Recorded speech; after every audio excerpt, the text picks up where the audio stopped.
Dick Masterson is a hater of Eric July and the Rippaverse. He spreads lies and insults almost daily. Eric calls him Buster Baxter, which is a character from the cartoon Arthur. I like the nickname, and that is how I will refer to this detractor from now on.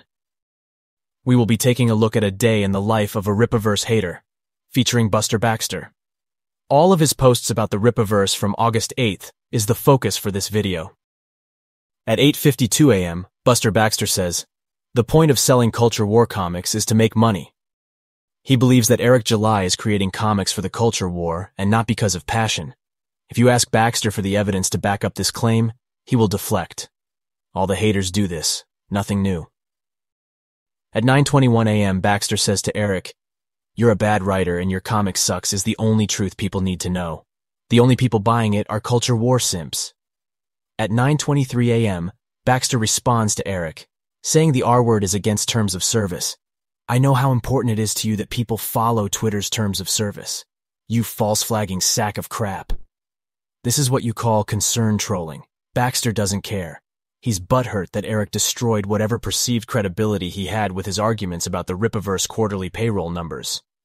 Regarding the false flagging part, that's a lie.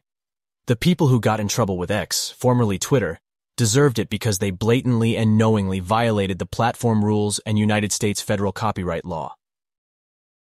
At 10:51 a.m., Buster Baxter takes a screenshot of a tweet by Eric, saying, "Math is hard."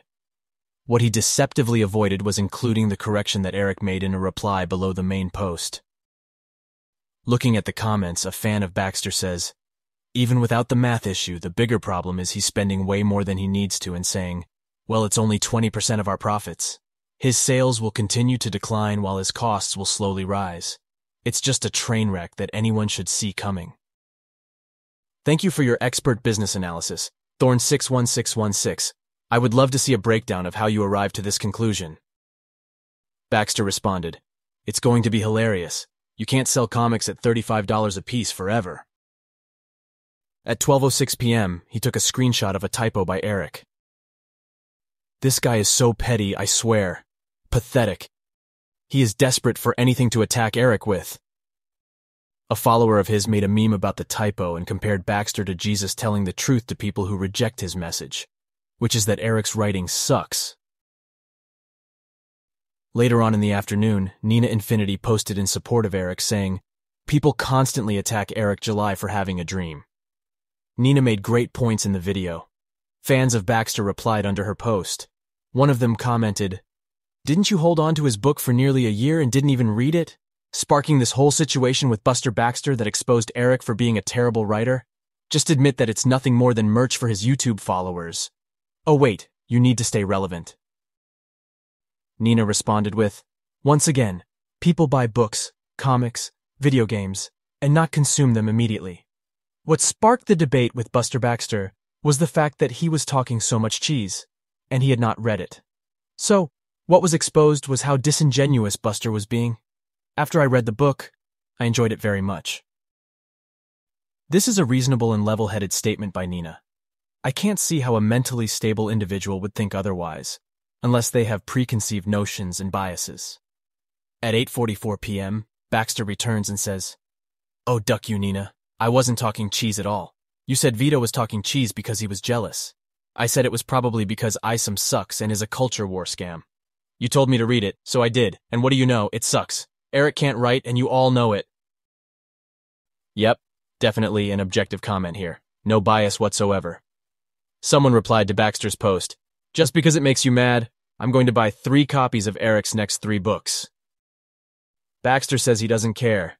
I'm sure he doesn't care. Not like he cries about Rippaverse every day.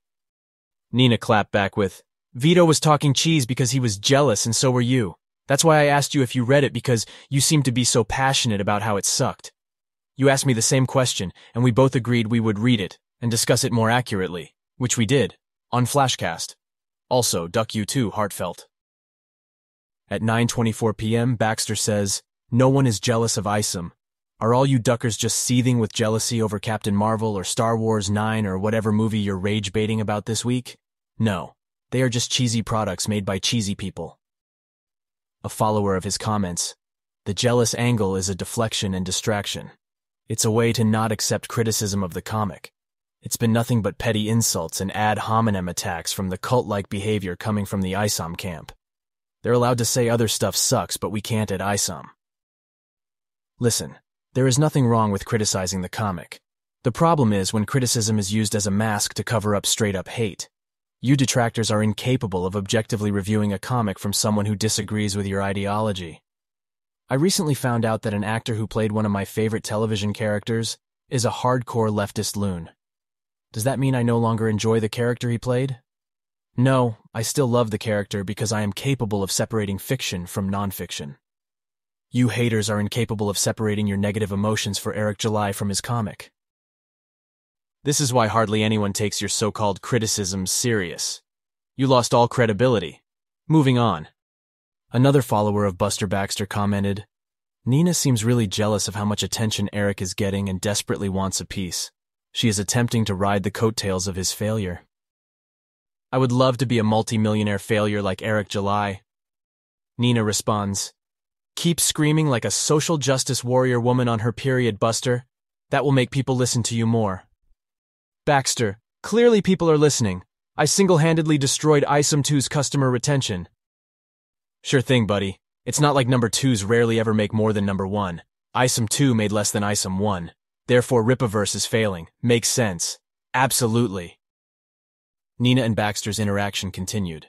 Nina says, "Eric is my friend and Buster was going off about him. So I said something. I defend my friends, just like Buster defends his friend, Vito." Baxter responds at 10:33 p.m. "If Eric was really your friend, you'd tell him never to write again." Nina, "I'm going to tell him to write more and get better at it, because even if the book wasn't perfect, which it wasn't, nothing is. That's how you improve your craft. By doing it more, not giving up."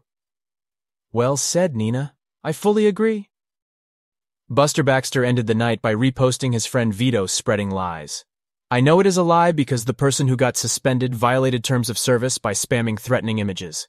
It had nothing to do with copyright infringement, but Vito had an opportunity to spin the suspension into a narrative he favors.